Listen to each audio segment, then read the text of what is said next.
So what have you made of today's action on the outdoors? I thought it was an interesting race. With Saxo Tinkoff sending the riders up the road that then they ended up just getting caught on their own. I'm not sure what the plan there was. I assumed the guys were going to take it easy the first time up out because it's just a challenging climb. I assumed Contador was going to attack on the descent because they pretty much almost came out and said they were going to do it. And then the last time it was a drag race up to the finish. Haven't seen Froome vulnerable with bonking, running the sugar low. Haven't seen that before. And it seems like Quintana and Joaquim Rodriguez are just getting stronger and stronger. And I think they're going to be really dangerous the next couple of days. With Contador, I mean, what we've seen of him in the race, I mean, that's definitely looks like his overall bid is evaporated. But what did you make of his tactics today?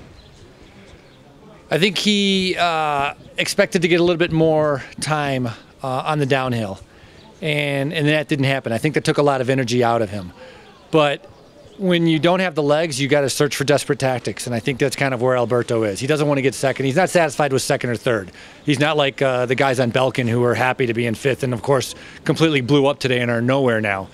Alberto wants to win, and so he doesn't have the legs to be able to out-climb Froome, so he's trying other ways to be able to outthink him, out-descend him, do something that he can get an advantage in. It didn't work today.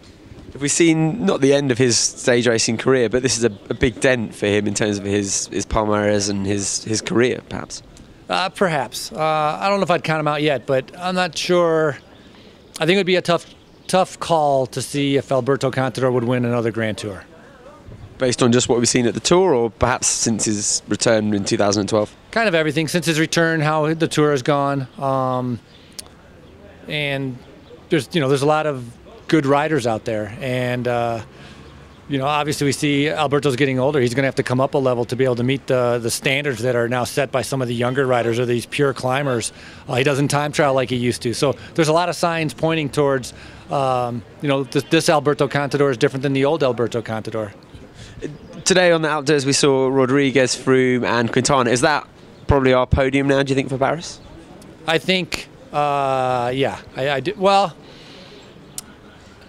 I think Froome, I think Alberto is going to be able to stay, possibly on the podium, and then Quintana. I think Rodriguez is going to put in a sharp dig to try to flick Contador. But Contador has Kreuziger, which is going to help him a lot, and Contador is going to dig deep. I mean, he's not going to get through this whole race and end up with nothing. So I think he can pull it off, a podium for Contador. But he'll ride conservatively now, as in terms of no long-range attacks that we saw perhaps from today?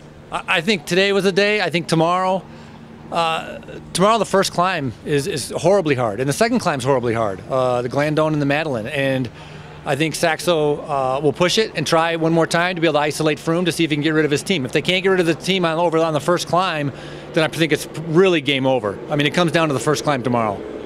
And in terms of, everyone's talked about Froome and made comparisons with well, not just Froome, with Sky and the team that you rode, US Postal. What do you make of that on a personal level?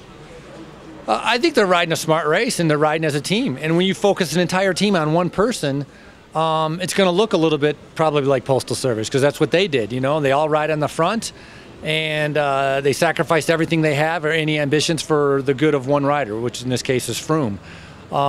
But at the same time, I've seen these guys, they ride up a climb and then they get blown out the back and they struggle at times. The one that's really, Superman is Richie Porte. He's been the key to, I think, Froome's success. Without Richie Porte, Chris would have a hard time winning this Tour.